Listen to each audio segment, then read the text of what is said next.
Hello friends, praise the Lord. நம்ம எல்லாரும் வசனத்தை என்ன பண்ணுறோம், பைபிளை ஒரு கடமைக்காக நிறைய பேர் வாசிக்க ஆரம்பிச்சிட்டோம். ஆனால் நம்ம ஒன்று நல்லா அறிஞ்சுக்கணும், நம்ம வேதத்தை வாசிப்பதை காட்டிலும் வசனத்தில் குறை கண்டுபிடிச்சி அது தப்புன்னு நிரூபிக்க நினைக்கிறவங்க நம்மளோட வேதத்தை என்ன பண்ணியிருக்காங்க, அதிகமாக படிச்சிருக்காங்க. நீங்கள் ஒரு வசனம் சொல்கிறீங்க அப்படின்னா இல்லை வேதமே தப்புன்னு சொல்லி அவங்க என்ன பண்ணுவாங்க, 10 வசனம் அவங்களுக்கு காட்டுவாங்க. நம்ம யோசிக்கலாம், ஜீவன் கொடுக்கிற கர்த்தருடைய வார்த்தை ஏன் அவங்க அவ்வளோ படித்தோம் அவங்களுக்குள்ள ஒரு மாற்றமும் ஏற்படலை அப்படின்னு நமக்குள்ள ஒரு கேள்வி வரும். அதற்கான பதில் என்ன அப்படின்னா, மத்தேயு 25:3 பார்க்கிறோம். இவங்க என்ன பண்றாங்க, ஒரு ஜன கூட்டம் தீவெட்டிகள் எடுத்துட்டு போறாங்க, ஆனா எண்ணெய் எடுத்துட்டு போல. தீவெட்டி எதற்கு அப்படின்னா ஒரு வெளிச்சம் கொடுப்பதற்கு, இருண்ட பாதையில வெளிச்சம் கொடுப்பதற்கு அந்த தீவெட்டி அப்படிங்கிறது.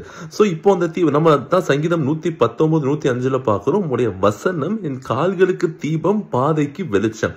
சோ கர்த்தருடைய வார்த்தை என்ன பண்ணுது அப்படின்னா வெளிச்சத்தை கொடுக்குது. சோ இந்த வெளிச்சம் வரணும் அப்படின்னா வசனம் தீவெட்டி கூட என்ன தேவைன்னா என்ன அப்படிங்கிற ஒன்று அவசியம். அதான் யோவான் 16:13 பார்க்கிறோம், சத்திய ஆவியானவர் உங்களுடைய சகல சத்தியத்துக்குள்ளும் வழி நடத்துவார். நம்ம இந்த கர்த்தருடைய வார்த்தையை வாசிக்கும் போது கடமைக்காக இல்லாம ஆவியானவருடைய துணையை கேட்டு அவருடைய வழிநடத்தல் அதை படிச்சோம் அப்படின்னா தான் நமக்கு அது வெளிச்சம். இல்ல நம்ம கடமைக்கு தான் அதை வாசிக்கிறோம் அப்படின்னா நமக்கு அது பெரிய அளவுல பிரயோஜனம் இருக்காது.